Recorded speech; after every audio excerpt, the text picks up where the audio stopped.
അപ്പോൾ നമ്മളിന്ന് നോക്കാൻ പോകുന്ന വീഡിയോ ഡീസൽ TVS കിങ് ഡീസലിൻ്റെ എൻജിൻ ഓയിൽ ലെവൽ ചെക്ക് ചെയ്യണം എങ്ങനെയെന്നാണ്. അതിന് ഓയിൽ സ്റ്റിക്ക് ഊരിയെടുക്കുക. ആദ്യം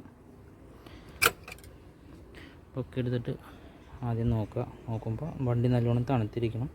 തണുത്തിരുന്നാൽ മാത്രമേ ഓയിൽ ലെവലുണ്ടോ എന്ന് അറിയാൻ പറ്റുള്ളൂ. ഇതിപ്പോൾ ഓയിൽ ഇല്ല ഈ വണ്ടിയിൽ. അപ്പോൾ ഇനി ഓയിൽ ഒഴിക്കണം എങ്ങനെയെന്ന് കാണിച്ചു തരാം. ഈ രണ്ട് മാർക്ക് കണ്ടോ, മാർക്കിൽ മുകളിലത്തെ മാർക്ക് വരെ വേണം ലെവൽ. പിന്നെ താഴത്തെ ലെവലിന് താഴത്തോട്ട് പോകാനും പാടില്ല ഓയിൽ.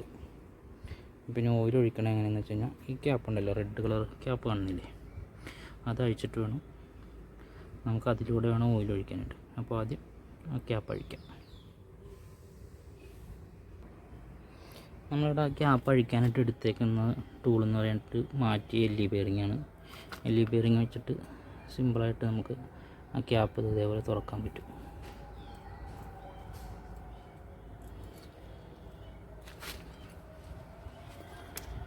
യൂസ് ചെയ്തതിന് ശേഷം കൈവച്ച് സിമ്പിളായിട്ട് ഊരിയെടുക്കുക.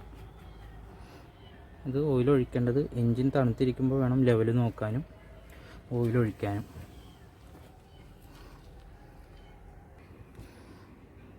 ഇതിനകത്തൊരു 1/2 ലിറ്റർ ഓയിൽ ഇപ്പോൾ ഒഴിച്ചിട്ടുണ്ട്. അതിന് ശേഷം സ്റ്റിക്ക് നല്ലോണം തുടച്ചിട്ട് ഇതേപോലെ ഫുള്ള് പ്രസ് ചെയ്തിട്ട് പൊക്കിയെടുക്കുക. പൊക്കിയെടുക്കുമ്പോൾ നമുക്കിതിൽ ഡ്രോപ്പായിട്ട് തുള്ളി ചാടണതാണ്. അതുപോലെ തന്നെ ഇപ്പോൾ കളർ വ്യത്യാസം ഇല്ലാത്തതുകൊണ്ട് നമുക്ക് ഇതിൻ്റെ അളവ് കറക്റ്റ് അറിയാൻ പറ്റില്ല. അപ്പോൾ അതിന് ചെയ്യേണ്ടത് എന്താണെന്ന് വെച്ച് കഴിഞ്ഞാൽ, ഒന്നില്ലെങ്കിൽ ഇത് കയ്യിൽ മുട്ടിച്ച് നോക്കുക. അതല്ലാന്നുണ്ടെങ്കിൽ നമ്മുടെ വണ്ടിയുടെ തന്നെ ഇതേപോലെ വെച്ച് നോക്കിയാലും അറിയാൻ പറ്റും ഓയിൽ എന്തോരം ലെവലുണ്ടെന്നുള്ളത് അളവ്. ഈ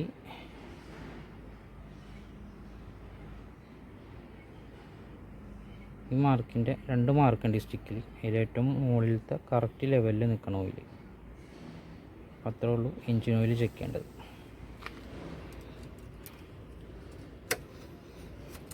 നേരെ സ്റ്റിക്ക് നല്ലോണം പ്രസ് ചെയ്തിട്ട് ഇവിടെ എൻ്റെ കേസിലായിട്ടൊരു ലോക്കുണ്ട്,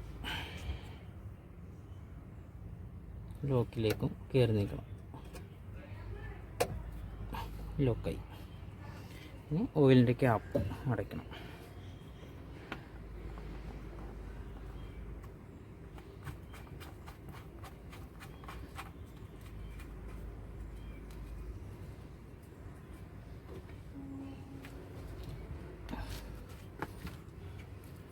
ഇത് ടൈറ്റ് ചെയ്യുമ്പോൾ ശ്രദ്ധിക്കേണ്ടത്, ഇത് ലൂസും പാടില്ല, ഓവർ ടൈറ്റും ആകാൻ പാടില്ല. ഓവർ ടൈറ്റ് ആയിക്കഴിഞ്ഞാൽ ഇത് പൊട്ടിപ്പോകും. പ്ലാസ്റ്റിക്കും മെറ്റലും കൂടി ചേർന്നിട്ടൊരു ഇതാണ്. മെറ്റൽ ആ അഴിക്കണ ഭാഗത്ത് മാത്രമേ ഉള്ളൂ മെറ്റൽ, ബാക്കി ഫുള്ള് റബ്ബറും പ്ലാസ്റ്റിക്കാണ്. പിന്നെ ഓറിങ് കംപ്ലൈൻറ്റ് ഉണ്ടെങ്കിൽ ഓറിങ് മാറ്റാൻ ശ്രമിക്കണം. ഈ അടപ്പിനാകെ വരുന്ന 10 രൂപ ഉള്ളൂ. പക്ഷേ ഇത് പൊട്ടിപ്പോയാലോ അഴിഞ്ഞു പോയാലോ അതിന് കൂടുതൽ പൈസ നഷ്ടം വരും. ഓയിൽ തെറിച്ചും ഓട്ടത്തിൽ കറിഞ്ഞില്ലെങ്കിൽ എൻജിൻ സ്റ്റക്കാവാൻ സാധ്യതയുണ്ട്. എന്നറിയാവുന്നവർ മാത്രം ചെയ്യേണ്ട ഒരു പ്രവൃത്തിയാണിത്. ഇനി അടുത്തത് ഗിയർ ബോക്സിൻ്റെ ഓയിലാണ്. ക്ലച്ച് ഗിയർ ബോക്സിൻ്റെ ആയിട്ടുള്ള ഓയിലാണ്. അതിൻ്റെ സ്റ്റിക്കാണിത്. സ്റ്റിക്ക് ഊരുക, നോക്കുക. അതിനകത്തൊരു മാർക്കുണ്ട് കണ്ടോ, 8 ഒരു 3 ഇൻറ്റു കാണാം. അതിൽ ഏറ്റവും മുകളിലത്തെ ഇൻറ്റു വരെ ലെവൽ കാണണം. വെറുതെ ഇങ്ങനെ സ്റ്റിക്ക് ചെയ്ത് മുക്കിയെടുക്കുമ്പോൾ ആ ലെവൽ അത്രയും കാണണം. അതാണ് അതിൻ്റെ ഓയിൽ ലെവൽ. അപ്പോൾ ഇതിലിപ്പോൾ ഓയിലില്ല, നമുക്ക് ഒഴിച്ചിട്ട് ലെവൽ കാണിച്ചു തരാം. ഇപ്പോൾ ഗിയർ ബോക്സിൽ ഓയിൽ അളവ് വരുന്നത് 700 ml ഓയിലാണ്.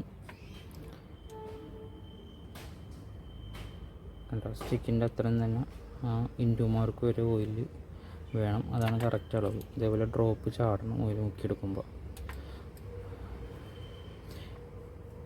പിന്നെ എൻജിൻ ഓയിലിൻ്റെ ഗ്രേഡ് എന്ന് പറയുന്നത് 1540 CH4ഉം ഗിയർ ബോക്സും ക്ലച്ചിൻ്റെയും കൂടി വരുന്നത് 2040 ഓയിലുമാണ് ഒഴിക്കേണ്ടത്. പിന്നെ ഇനി അടുത്തത് ഹൗസിങ്ങിൻ്റെ ഓയിൽ ലെവൽ നോക്കണം. അതിന് 10ൻ്റെ ബോൾട്ട് അഴിച്ച് നോക്കണം. അത് അടിയിൽ കിടന്നിട്ട് വേണം കറക്റ്റ് വണ്ടി ലെവലിലിട്ടിട്ട് വേണം അഴിക്കാനായിട്ട്. എന്നാലും നമുക്കത് ചരിഞ്ഞിരുന്ന് കഴിഞ്ഞാൽ ഓയിൽ കറക്റ്റ് ഉണ്ടാ കുറവുണ്ടാ കൂടുതലുണ്ടാകുന്ന അറിയാൻ പറ്റില്ല. അപ്പോൾ വണ്ടി കറക്റ്റ് ലെവലിലിട്ടിട്ട് വേണം 3 ഓയിലും ലെവൽ നോക്കാനായിട്ട്. എൻജിൻ ഓയിലാണെങ്കിലും ഗിയർ ബോക്സ് ആണെങ്കിലും ഹൗസിങ് ആണെങ്കിലും. ഇത് ഏറ്റവും കൂടുതൽ കുറവ് വരുന്നൊരു സെക്ഷനാണ് ഹൗസിങ്. Differential section. ഇതിൽ കാണുന്ന പോലെ ഓയിലില്ല. അപ്പോൾ നമുക്ക് ഒന്നില്ലെങ്കിൽ ഇവിടെ മെയിൻ ഓയിൽ ഒഴിക്കുന്ന 17 നെട്ടുണ്ട്. അതല്ലാന്നുണ്ടെങ്കിൽ നമുക്ക് വീട്ടിൽ ഇതേപോലെ ഒരു ക്യാൻ ഉണ്ടെങ്കിൽ നമുക്ക് ഇതേപോലെ പമ്പ് ചെയ്ത് കയറ്റി കൊടുക്കാം. ഇങ്ങനെ അടിച്ച് ഓയിൽ കയറി കഴിയുമ്പോൾ ഇടയ്ക്ക് നിർത്തിയിട്ടൊന്ന് നോക്കണം പുറത്തേക്ക് വരുന്നുണ്ടോ, ഇല്ലെങ്കിൽ വീണ്ടും അടിച്ചു കൊടുക്കണം.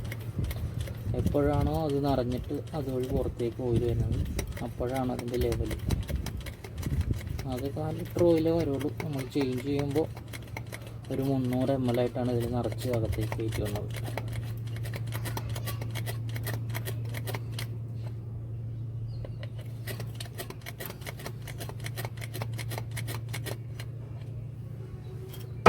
വണ്ടി ഏകദേശം ഒട്ടും ഓയിലില്ലാത്തൊരവസ്ഥയാണ് ഇപ്പോൾ.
ലെവലായി കഴിയുമ്പോൾ ഇതേപോലെ ഓയിൽ പുറത്തേക്ക് ചാടി വരും.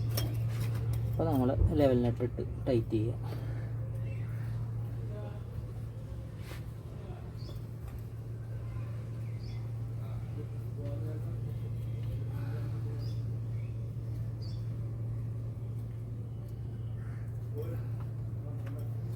ഇപ്പോൾ വീഡിയോ കണ്ടുകൊണ്ടിരുന്ന എല്ലാവർക്കും വളരെ നന്ദിയുണ്ട്. അപ്പോൾ ഞങ്ങളുടെ വീഡിയോ ഇനിയും കാണണം, ഞങ്ങൾ സപ്പോർട്ട് ചെയ്യണം. നിങ്ങളുടെ സപ്പോർട്ടാണ് ഞങ്ങളുടെ പിന്തുണ. അപ്പോൾ ഇനിയും ഇതുപോലുള്ള രസകരമായ നല്ല അറിവുകൾ തരുന്ന വണ്ടി സംബന്ധമായ എല്ലാ അറിവുകളും തരുന്ന വീഡിയോയുമായിട്ട് ഞങ്ങൾ വീണ്ടും വരും. അപ്പോൾ അതുവരേക്കും tata, bye bye, see U.